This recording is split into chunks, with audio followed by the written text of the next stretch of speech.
Actually ನಮ್ದೆಲ್ಲ ಒಂದು ದೊಡ್ಡ ಫ್ಯಾಮಿಲಿ. ಸರ್ ಗಣೇಶ್ ಸರು, ಆಮೇಲೆ ಶಶಿಕುಮಾರ್ ಸರು, ಅಶೋಕ್ ಸರು, ಶ್ರುತಿ ಮೇಡಮು, ಭಾಳಷ್ಟು ಜನ, ಈವನ್ ರಾಮಕೃಷ್ಣ ಸರು, ಎಲ್ಲ ಒಂದು ದೊಡ್ಡ ಫ್ಯಾಮಿಲಿ. ಹೆಚ್ಚು ಕಡಿಮೆ ಒಂದು 20 ದಿನ ಸಖತ್ ಮಜಾ ಮಾಡಿದ್ವಿ ನಾವು. ಆ್ಯಂಡ್ ಎವ್ರಿ ಡೇ ಅಂದರೆ ಒಂದು ಕಮ್ಮಿ ಅಂದ್ರೆ ಒಂದು 25-30 ಜನ ಆರ್ಟಿಸ್ಟ್ ಇದ್ರು. ಆ್ಯಂಡ್ ನಮಗೆ ಏನಂತ ಹೇಳಿದ್ರೆ, ಗಣೇಶ್ ಅವ್ರ ಜೊತೆ ನಾನು ಹಿಂದೆ ಆ್ಯಕ್ಟ್ ಮಾಡಿದ್ದೆ. ಬಟ್ ಈ ಸರಿ ಆಫ್ಟರ್ ಲಾಂಗ್ ಟೈಮ್ ಅವರು ಗೋಲ್ಡನ್ ಸ್ಟಾರ್ ಆದಮೇಲೆ, but still is like very close. ನಾವು ಮೊದಲು ಹೇಗಿದ್ವಿ ಹಾಗೇ ಇದ್ದಾರೆ. ಆ್ಯಂಡ್ ಶಶಣ್ಣನ ಜೊತೆಯಲ್ಲಿ ಐ ಥಿಂಕ್ ನಾನು ಯಾವುದು ಆ್ಯಕ್ಟ್ ಮಾಡಿರಲಿಲ್ಲ, ಒಳ್ಳೆ ಎಕ್ಸ್ಪೀರಿಯನ್ಸ್. ಆ್ಯಂಡ್ ಶ್ರೀನಿವಾಸ್ ರಾಜ್ ಅವ್ರ ಜೊತೆ ಹಿಂದೆ ಒಂದು ಸಿನಿಮಾಕ್ಕೆ ಅವರು ಟೆಕ್ನಿಷಿಯನ್ ಆಗಿದ್ದರು. ಆ್ಯಂಡ್ ವಂಡರ್ಫುಲ್ ಪ್ರೊಡಕ್ಷನ್, ತುಂಬ ಚೆನ್ನಾಗಿ ಮಾಡಿದ್ದಾರೆ. ಒಂದು ಅದ್ಭುತವಾದಂತಹ ಫ್ಯಾಮಿಲಿ ಎಂಟರ್ಟೈನರ್ನ ನಮ್ಮ ಕನ್ನಡ ಆಡಿಯನ್ಸಿಗೆ ಕೊಡ್ತಾ ಇದ್ದಾರೆ.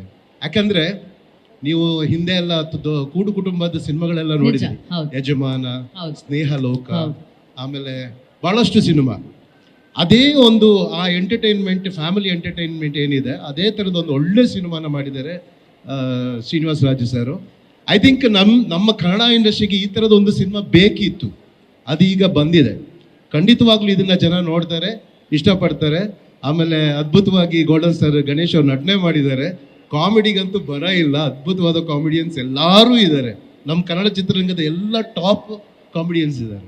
ಓ ಲವ್ಲಿ. ಇದೊಂದು ಇಡೀ ನಾವು ಕುಟುಂಬ ಸಮೇತ ಕುತ್ಕೊಂಡು ನೋಡಿ ಎಂಜಾಯ್ ಮಾಡಿ ಒಂದು 2.5 hours ಮಜ್ಜಾ ಮಾಡ್ಕೊಂಡು ಮಜ್ಜಾ ಮಾಡುವಂತ ಸಿನಿಮಾನೇ ಬೇಕು. ಎಲ್ಲರಿಗೂ ಈಗ ಏನ್ ಬೇಕಂದ್ರೆ ಎಂಟರ್ಟೈನ್ಮೆಂಟ್, ನಗಬೇಕು, ಖುಷಿಯಲ್ಲಿರ್ಬೇಕು, ಅಷ್ಟಂತೂ ಖಂಡಿತವಾಗ್ಲಿ ಈ ಸಿನಿಮಾದಲ್ಲಿ. ಅರೆ ಲವ್ಲಿ. ನಮ್ಮ ಶಿವಧ್ವಜ್ ಸರ್ ಹೇಳ್ತಾ ಇದ್ರೆ ಸಿನಿಮಾ ನೋಡೋಣ ಅಂತ ಆಸೆ ಆಗ್ತಾ ಇದೆ. ಬಟ್ ಸಿನಿಮಾ ರಿಲೀಸ್ ಯಾವಾಗ ಆಗುತ್ತೆ ಅನ್ನೋದ್ರ ಬಗ್ಗೆ ಎಲ್ಲ ಇನ್ ಸ್ವಲ್ಪ ದಿನಗಳಲ್ಲಿ ನಾವು ಹೇಳ್ತೀವಿ. ಇವತ್ತು ಇನ್ನೊಂದು ಸಾಂಗ್ ಲಾಂಚ್ ಆಗ್ತಾ ಇದೆ. Sir thank you so much sir, ನಿಮ್ಮ ಮಾತುಗಳನ್ನ ಶೇರ್ ಮಾಡಿ. ಎಲ್ಲರೂ ಹೇಗಿದ್ದೀರಾ? ಅವರು ಸ್ವಲ್ಪ ಮಾಲ್ ಸುತ್ತಿದ್ರಲ್ಲ. ಇಲ್ಲ ಎಲ್ಲರೂ ಎನರ್ಜೆಟಿಕ್ ಆಗಿದ್ದಾರೆ. ಹಲೋ ಹಲೋ ಹೇಳಕ್ಕೆ ದುಡ್ಡ ಕಾಸ? ಯಾರೋ ಒಬ್ರು ಹಲೋ ಹೇಳ್ತಾ ಇದ್ರೆ ಹಲೋ ಹೇಳ್ರು. ಹೇಳ್ತಾರೆ hello. Thank you very much Anu. Thank you sir. I think first time ನಾವು ಇಬ್ರು ಶೇರ್ ಮಾಡ್ತಾ ಇದ್ವಿ. Yes sir, thank you.